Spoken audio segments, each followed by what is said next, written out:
தரணி வாழ் தமிழர்களின் இதய ஒலி தமிழன் 24.com. யாழில் கோவில் புனரமைப்பு, இளைஞன் கொலையில் திடுக்கிடும் தகவல், போலீசில் பொய் முறைப்பாடு. தையிட்டு விகாரியை வைத்து நகர்த்தப்படும் காய்கள், எடுக்கப்பட்டுள்ள நடவடிக்கை. தமிழர் பகுதியில் 2 பெண்கள் துஷ்பிரயோகம், மத போதகர் உள்ளிட்ட 3 கைது. அரச வைத்தியசாலை ஒன்றின் கழிவுநீர் தொட்டியில் குழந்தையின் சடலம் கண்டுபிடிப்பு. யாழில் சுவிஸ் வாழ் புலம்பெயர் தமிழருக்கு நேர்ந்த சோகம். மதுபான சாலைக்கருகில் அரங்கேறிய கொடூரம், தீவிரமாகும் விசாரணை. மீண்டும் நடிக்க வரும் நடிகர் விஜய்.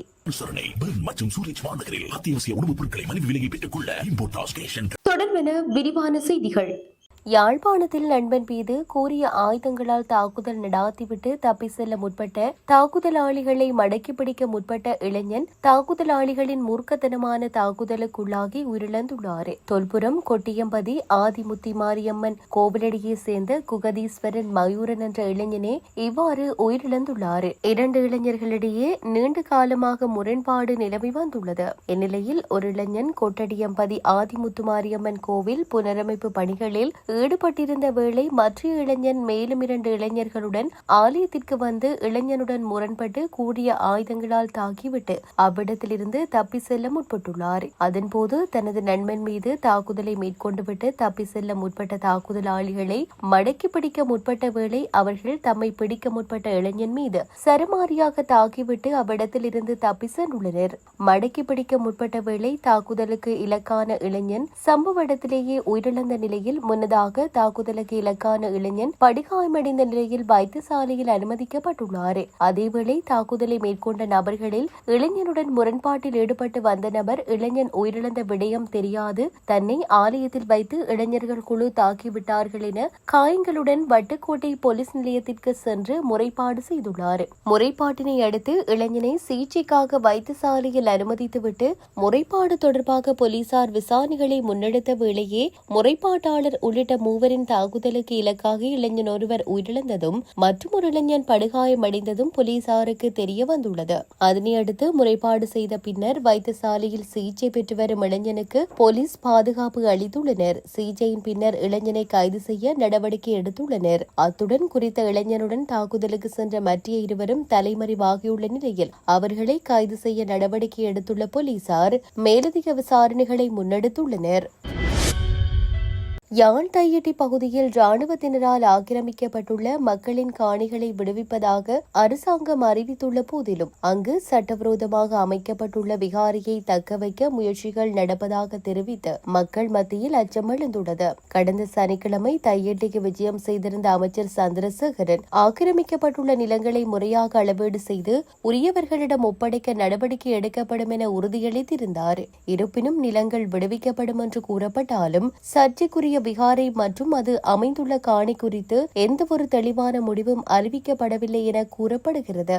மறுபுறம் அந்த சட்டவிரோத விகாரியை அரசு திணைக்களங்களில் முறைப்படி பதிவு செய்வதற்கான இரகசிய முயற்சிகள் முன்னெடுக்கப்பட்டு வருவதாக குற்றச்சாட்டுகள் எழுந்துள்ளன.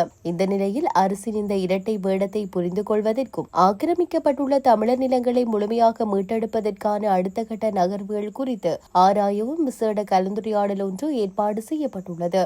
குறித்த கலந்துரையாடலானது யாழ் மத்திய கல்லூரிக்கு அருகாமையில் உள்ள தந்தை செல்வா அரங்கத்தில் எதிர்வரும் 15ஆம் தேதி புதன்கிழமை மாலை 3 மணி முதல் 5 மணி வரை இடம்பெறவுள்ளதாக தெரிவிக்கப்படுகிறது. இதன்படி இந்த கலந்துரையாடலில் கலந்து கொண்டு நிலமீட்பு போராட்டத்திற்கு வலு சேர்க்குமாறு தையிட்டி ஆக்கிரமிப்பு விகாரையினால் நிலமிழந்த தமிழர்கள் சார்பாக பொதுமக்களுக்கு அழைப்பு விடுக்கப்பட்டுள்ளது.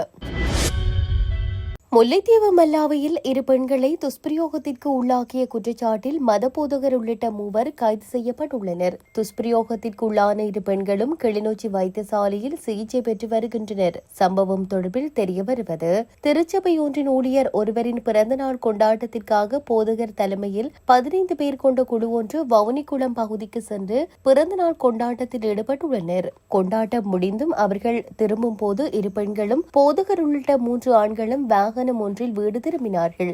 பயணத்தின் நடுவில் யுவதிகளுக்கு குடிப்பதற்கு வைன் வழங்கியுள்ளனர். அதனை அருந்தியவர்கள் அரை மயக்கத்தில் இருக்கும் போது காட்டு பகுதிக்கு வாகனத்தை கொண்டு சென்று இரு யுவதிகளுடனும் போதகர் உள்ளிட்ட மூவரும் அத்துமீறி நடந்து பாலியல் துஷ்பிரயோகத்திற்கு உள்ளாகியுள்ளனர். அதன் பின்னர் வீடு திரும்பிய இரு யுவதிகளும் நடந்த சம்பவம் தொடர்பில் பெற்றோரிடம் கூறியதை அடுத்து இருவரையும் பெற்றோர் சிகிச்சைக்காக வைத்தியசாலையில் அனுமதித்தனர். அத்துடன் சம்பவம் தொடர்பில் போலீசாருக்கு முறைப்பாடும் செய்திருந்தனர். முறைப்பாட்டின் பிரகாரம் போதகர் உள்ளிட்ட மூவரையும் போலீசார் கைது செய்து விசாரணைகளை மேற்கொண்டு வருவதுடன் அவர்களை நீதிமன்றத்தில் முற்படுத்த போலீசார் நடவடிக்கை எடுத்துள்ளனர். பொலிநறுவை பொது மருத்துவமனையின் கழிவுநீர் தொட்டியில் நேற்று காலையில் குழந்தையின் சடலம் ஒன்று மீட்கப்பட்டது. மருத்துவமனை ஊழியர் ஒருவர் குழந்தையின் சடலத்தை கண்டு காவல்துறைக்கு தகவல் தெரிவித்த பின்னரே இச்சம்பவம் வெளிச்சத்திற்கு வந்துள்ளது. சம்பவம் தொடர்பான நீதி பிரதிநிதித்துவ விசாரணை நேற்று நடைபெற இருந்தது. மேலும் இது குறித்த விசாரணைகள் பொலிநறுவையில் மேற்கொள்ளப்பட்டு வருகின்றன. யாழ்ப்பாணம் வந்த சுவிஸ் வாழ் புலம்பெயர் தமிழர் திடீரென உயிரிழந்த சம்பவம் ஒன்று இடம்பெற்றுள்ளது.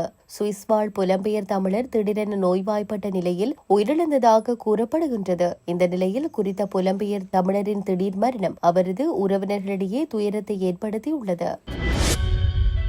மதுரட்ட போலீஸ் பிரிவுக்குட்பட்ட மானகுல பகுதியில் அமைந்துள்ள மதுபான சாலை ஒன்றிற்கு அருகில் ஏற்பட்ட தகராறில் மரப்பலகை ஒன்றினால் தாக்குதலுக்குள்ளாகி நபரொருவர் உயிரிழந்துள்ளதாக போலீசார் தெரிவித்துள்ளனர். இந்த சம்பவம் நேற்று முன்தினம் இடம்பெற்றுள்ளது. உயிரிழந்தவர் மானகுல ஏலமுள்ள பகுதியைச் சேர்ந்த 38 வயதுடையவர் என அடையாளம் காணப்பட்டுள்ளார். உயிரிழந்தவருக்கும் மற்றொரு நபருக்கும் இடையில் காணப்பட்ட தனிப்பட்ட கோபமே இந்த கொலைக்கு காரணம் என முதற்கட்ட விசாரணைகளில் தெரிய வந்துள்ளது. மரப்பலகை ஒன்றினால் தாக்குதலுக்குள்ளாகி காயமடைந்த நபர் டிக்கில்ல ஹஸ்கட வைத்தியசாலையில் அனுமதிக்கப்பட்ட பின்னர் உயிரிழந்துள்ளதாக போலீசார் தெரிவித்துள்ளனர். இந்த கொலையுடன் தொடர்புடைய ஏலமுள்ள பகுதியைச் சேர்ந்த 31 வயதுடைய சந்தேக நபர் கைது செய்யப்பட்டுள்ளார். மேலும் குறித்த சம்பவம் தொடர்பில் மதுரட்ட போலீசார் மேலதிக விசாரணைகளை மேற்கொண்டு வருகின்றனர்.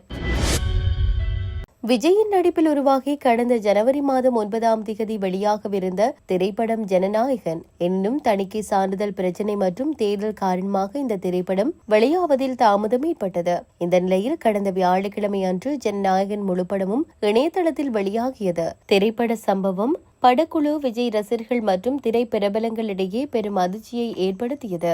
இதற்கு ரஜினி, கமல், சிரஞ்சீவி, சிவகார்த்திகேயன், சூர்யா, கார்த்தி என பல திரைப்பிரபலங்களும் கண்டனம் தெரிவித்திருந்தனர். ஜனநாயகன் திரைப்படம் இணையத்தில் வெளியானதால் தயாரிப்பு நிறுவனத்திற்கு பெரும் இழப்பு ஏற்பட்டுள்ளது. இந்த நிலையில் நடிகர் விஜய் தயாரிப்பு நிறுவனத்தின் நஷ்டஈட்டை ஈடு செய்வதற்காக மீண்டும் ஒரு புதிய படத்தில் நடித்துக் கொடுக்க முடிவு செய்துள்ளதாக இந்திய ஊடகங்கள் செய்தி வெளியிட்டுள்ளன.